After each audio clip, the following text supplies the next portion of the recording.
मेरे चैनल अशोक कुमार नरवर में कक्षा 12वीं इतिहास विषय के सभी विद्यार्थियों का स्वागत है। अब मैं जो प्रश्न छूटे हुए थे उनको ले रहा हूँ। प्रश्न छूटा है 7वां, सिंधु सभ्यता के किन्हीं 4 नगरों के नाम लिखिए। इस सभ्यता के सबसे प्रमुख 2 स्थल कौन कौन से थे? सिंधु सभ्यता के प्रमुख 4 नगर यानी शहर हड़प्पा, लोथल, मोहनजोदड़ो, धोलावीरा। हड़प्पा, लोथल, मोहनजोदड़ो और धोलावीरा। सिंधु सभ्यता के 2 सबसे महत्वपूर्ण स्थल हड़प्पा, मोहनजोदड़ो 2 हैं, हड़प्पा और मोहनजोदड़ो। हड़प्पा सभ्यता के लोग सफाई पसंद करते थे, इसे स्पष्ट कीजिए।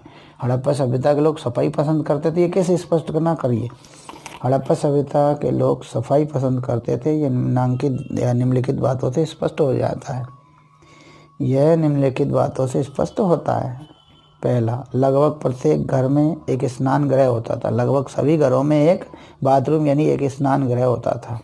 दूसरा, गंदे पानी की निकासी हेतु नाले बनाए गए थे। गंदे पानी जल्दी निकल जाए, बाहर निकल जाए, इसके लिए नाले बनाए गए थे, नालियाँ बनाई गई थी। नालियाँ जो गलियों में थी वे ढकी हुई थी, जो भी नालियाँ गलियों में थी वे सब ढकी हुई थी। नालियों की नियमित रूप से सफाई होती थी। ये डबल छप गया, एक बार पढ़ना है इसको। नालियों की नियमित रूप से सफाई होती थी। नालियों की नियमित रूप से रोजाना सफाई होती थी। मोहनजोदड़ो के दुर्ग पर मिले विशाल स्नानागार में लोग विशेष अवसरों पर सामूहिक स्नान करते थे। अगला है हड़प्पाई लोगों के लिए परिवहन का मुख्य साधन स्थल मार्ग था, स्पष्ट कीजिए। हड़प्पा सभ्यता के स्थानों से मिट्टी के बने बैलगाड़ियों के खिलौनों के प्रतिरूप प्राप्त हुए। बैलगाड़ियों के ये प्रतिरूप संकेत करते हैं कि स्थल मार्ग हड़प्पाई लोगों के लिए परिवहन का मुख्य एवं महत्वपूर्ण साधन थे। चलिए आगे। कनिंघम कौन था? हड़प्पा संस्कृति को समझने के लिए उसके द्वारा संग्रहित किए गए एक स्रोत का वर्णन कीजिए। कनिंघम भारतीय पुरातत्व सर्वेक्षण के पहले डायरेक्टर जनरल थे। माने ये जो कनिंघम थे वो भारतीय पुरातत्व सर्वेक्षण जो है बना विभाग, भारतीय पुरातत्व सर्वेक्षण विभाग बना अंग्रेजों के द्वारा, उसके ये पहले डायरेक्टर जनरल थे कनिंघम। हड़प्पा सभ्यता अथवा संस्कृति को समझने हेतु सर्वेक्षणों के दौरान मिले अभिलेखों को संग्रहित किया गया कनिंघम के द्वारा।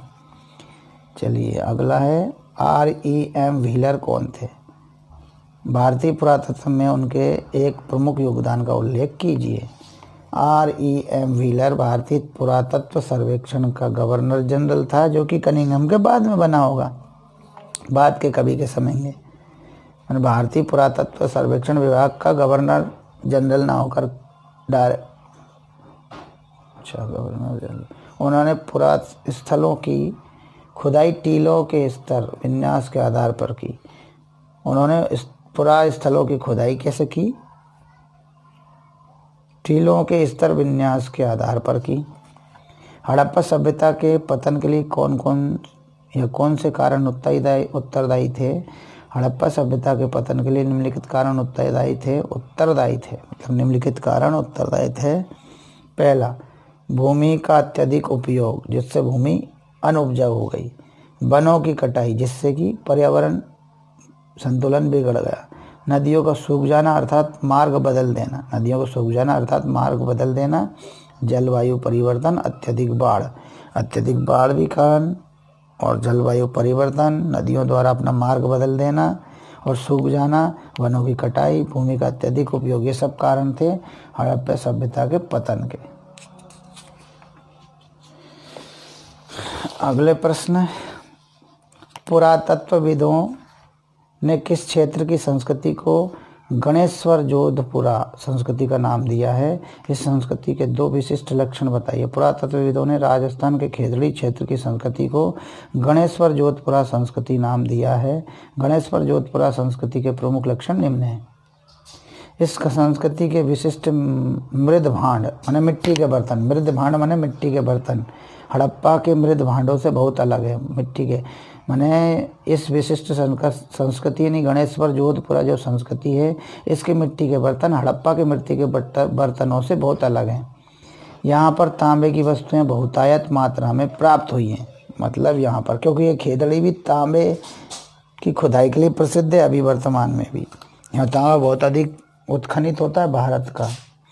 तो यहाँ पर क्या तांबे की वस्तुएं बहुतायत मात्रा में प्राप्त हुई क्योंकि तांबे की मात्रा ज़्यादा थी इसलिए। अगला प्रश्न है, मोहनजोदड़ो के दुर्ग पर मिली दो महत्वपूर्ण संरचनाओं के नाम बताइए, इनका प्रयोग किस उद्देश्य के लिए किया जाता था। मोहनजोदड़ो के दुर्ग पर यानी किले पर मिली दो महत्वपूर्ण वस्तुएं या महत्वपूर्ण संरचनाएं माल गोदाम था, विशाल स्नानागार। एक तो माल गोदाम तथा विशाल स्नानागार। इनके प्रयोग का प्रमुख उद्देश्य संभवतः विशेष सार्वजनिक प्रयोजनों के लिए किया जाता था। माल गोदाम का और विशाल स्नानागार के विशेष उद्देश्यों के लिए, विशेष सार्वजनिक प्रयोजनों के लिए किया जाता था। मोहनजोदड़ो के आवासों यानी घरों की कोई दो विशेषताएं बताइए। मोहनजोदड़ो के आवास घरों की दो विशेषताएं इस प्रकार हैं। मोहनजोदड़ो के आवासों या घरों की दो विशेषताएं इस प्रकार हैं। मोहनजोदड़ो के प्रत्येक घर में एक स्नानागार होता था। मोहनजोदड़ो का जो घर थे उनमें प्रत्येक घर में एक स्नानागार होता था जिसका फर्श ईंटों से बना होता था। स्नानागार की नालियाँ दीवार के मध्य से सड़कों की नालियों से जुड़ी हुई होती थी। दीवार के मध्य से सड़कों की नालियों से जुड़ी हुई होती थी। कई आवासों में कुएं थे, कई घरों में कुएं थे। कुएं प्रायः ऐसे कमरे में बनाए जाते थे जिसमें बाहर से अंदर आया जाया जा सकता है। इसलिए किया गया था ताकि राहगीर कुएं का प्रयोग सरलता से कर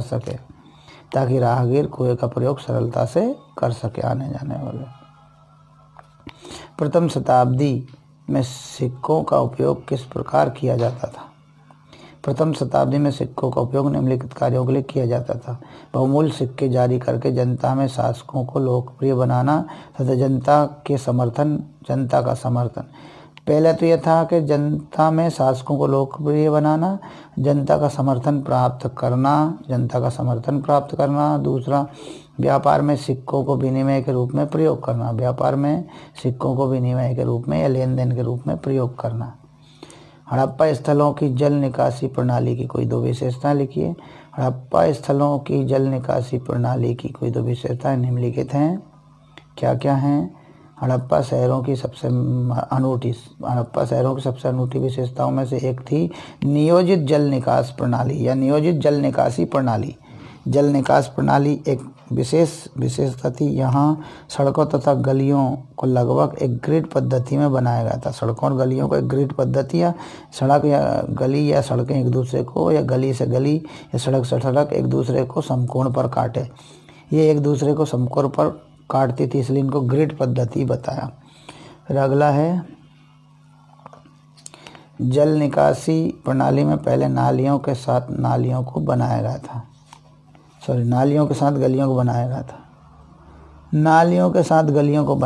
और फिर उसके आसपास नालियों के साथ गलियों को बनाया गया, फिर उसके आसपास व्यवस्थित आवासों का निर्माण किया गया था।